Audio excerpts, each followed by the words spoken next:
बांग्लादेश में तख्तापलट के बाद एक नई सरकार बनी है जिसे अंतरिम सरकार का नाम दिया गया है, जिसके प्रधानमंत्री बने हैं मोहम्मद यूनुस। इनके द्वारा भारत पर आरोप लगाया गया है क्योंकि बांग्लादेश में एक नई तबाही बाढ़ के रूप में आई है, जिससे 36 लाख लोग प्रभावित हुए हैं। 36 लाख लोग प्रभावित हुए हैं। तो जो बांग्लादेश है ये सीधे सीधे भारत पर आरोप लगा दिया है कि जो भारत के में त्रिपुरा के अंदर एक डैम है, डम्बूर डैम नाम है उसका, बिना चेतावनी का भारत के द्वारा उसे खोल दिया गया है, जिसके कारण बांग्लादेश के अंदर बाढ़ आई है। 36 लाख लोग प्रभावित हुए हैं। तो आइए इस वीडियो में समझेंगे कितनी सच्चाई है और भारत सरकार के द्वारा क्या कहा गया है। यहाँ पर देखिए, यह है त्रिपुरा। त्रिपुरा के अंदर ही डम्बूर बांध स्थित है। डम्बूर बांध त्रिपुरा के अंदर स्थित है।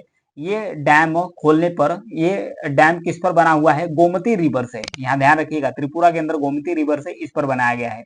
ये जो गोमती रिवर है ये फ्लो करती है, कहाँ पर आती है? बांग्लादेश में आती है। बांग्लादेश का जो चिटगांव वाला इलाका है, खासकर इन इलाकों में बाढ़ आई है, काफी ज्यादा तबाही देखने को मिली है। तो भारत सरकार के द्वारा क्या कहा गया है? भारत के विदेश मंत्रालय के द्वारा कहा गया है कि यहाँ पर देखिए, कह रहा है कि जो त्रिपुरा के अंदर जो गोमती नदी है, इसके इर्द गिर्द भारी बारिश के कारण इस रिवर में बहुत ज्यादा पानी हो गया है। इसके कारण बांग्लादेश में बाढ़ आया है। भारत के द्वारा किसी तरीके का डैम जो है, जो डम्बूर डैम है, उसे खोला नहीं गया है। बांग्लादेश का जो आधार है ये निराधार आधार लगाया जा रहा है, क्योंकि भारत के विदेश मंत्रालय के द्वारा कहा गया कि जो डम्बूर डैम यानी बांध है, बांग्लादेश की जो सीमा है, यहाँ पर देखिए ये बांग्लादेश की सीमा है।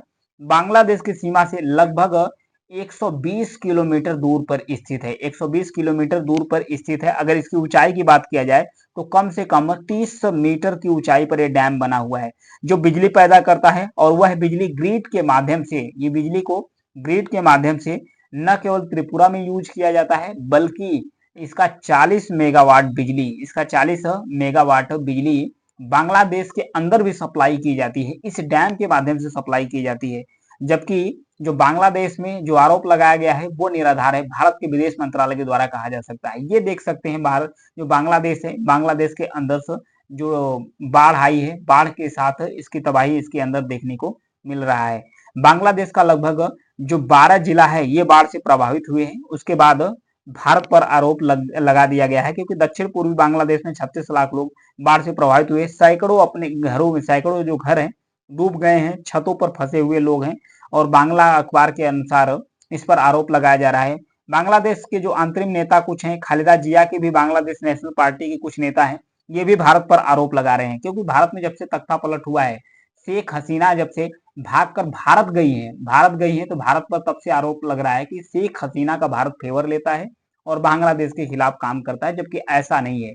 डैम को यहाँ पर देख सकते हैं, यह त्रिपुरा में जो गोमती जिला है उसका अमरपुर में यह जो डम्बूर बांध है वो स्थित है। भारत पर इसी बात का दरवाजा खोलने का आरोप लगाया जा रहा है। बांग्लादेश के द्वारा कहा गया कि पहले भारत के द्वारा चेतावनी जारी नहीं की गई है, ये अमानवीय है।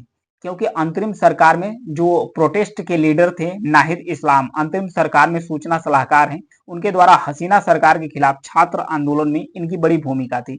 इनके द्वारा भी आरोप लगाया गया है कि भारत के द्वारा चेतावनी के बिना इस डैम को खोलना अमानवीय है। जबकि भारत सरकार ने सफाई दी है कि भारत की तरफ से ऐसा कोई घटना नहीं घटी है। भारत के तरफ से ऐसा कोई काम नहीं किया गया है जिसमें बांग्लादेश में बाढ़ आई है। क्योंकि जो गोमती रिवर्स है, जो त्रिपुरा में फ्लो करती है और बांग्लादेश में फ्लो करती है, उसके इर्द गिर्द इतनी ज्यादा बारिश हुई है कि इस बारिश के कारण ये जो नदी है ना, ओवरफ्लो करना शुरू कर दी। जब ओवरफ्लो करना शुरू कर दी, इस वजह से बांग्लादेश के अंदर से पानी काफी भर चुका है।